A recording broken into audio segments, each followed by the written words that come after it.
èèyàn wa nílé lóko àti lẹ́yìn odi ìmí ìmàtún rèé lórí ọ̀rọ̀ tó ṣì ń já ràìnràìn nígboro ayé tí àìtí ìgbẹnu kúrò lórí ẹ̀ ni. eléyìí ló wáyé láàrin Mustapha Ṣọlágbadé pẹ̀lú ìyá ọmọ rẹ̀ pẹ̀lú ọmọ rẹ̀ tí í ṣe Yezir tí agbẹ́wípé ó ṣe ọjọ́ ìbí bẹ́ẹ̀ tẹ́sí tún ṣe Walimatul Quran ní ọjọ́ kan ṣoṣo ọ̀hún náà. Ṣọlágbadé ti wá sọ̀rọ̀ jáde báyìí ó ní wípé lóòótọ́ póun lè má lè san ẹ̀san fún ìyàwó òun lórí gbogbo oore tó ṣe fóun pẹ̀lú ọmọ wọn tí í ṣe Yezir yìí, ṣùgbọ́n nǹkan kan tí òun mọ̀ dájú ni wípé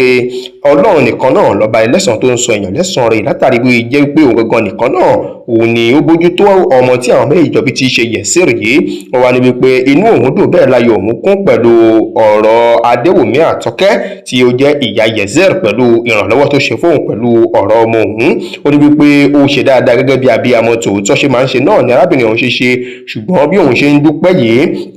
pé kò ṣẹ̀ lẹ́yìn ayẹyẹ ọjọ́ ìbí pẹ̀lú Walimatul Quran tí ọmọ òun ṣe.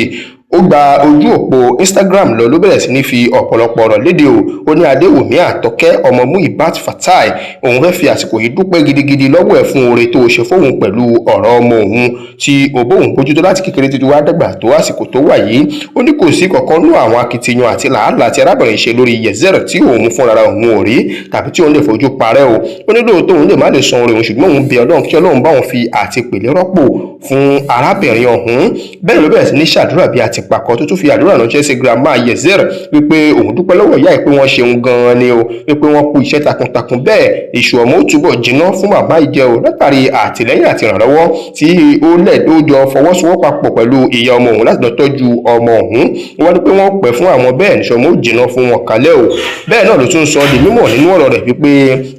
tí a bá ní wípé kí àhòrò bí kí dúdùn fọ̀n àhọ̀rà dé egun, ṣùgbọ́n òun dúpẹ́ nítorí wípé ìyàwó òun ṣe gẹ́gẹ́ bí abiyamọ tí ó sì ṣe iṣẹ́ gudugudu méjèèjì mẹ́fà lórí àtitọ́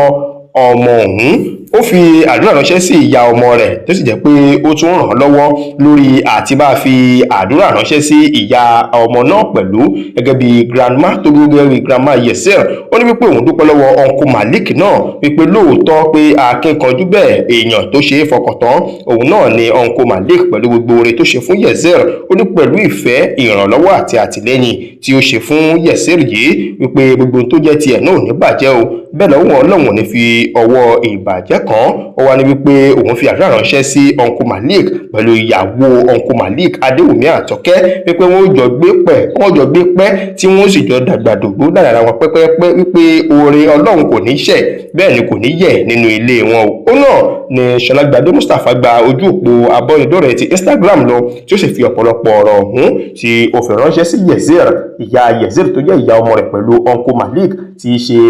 ọkọ ìyá ọmọ rẹ̀ àti grandma Yezir pé kí Ọlọ́run kó dákun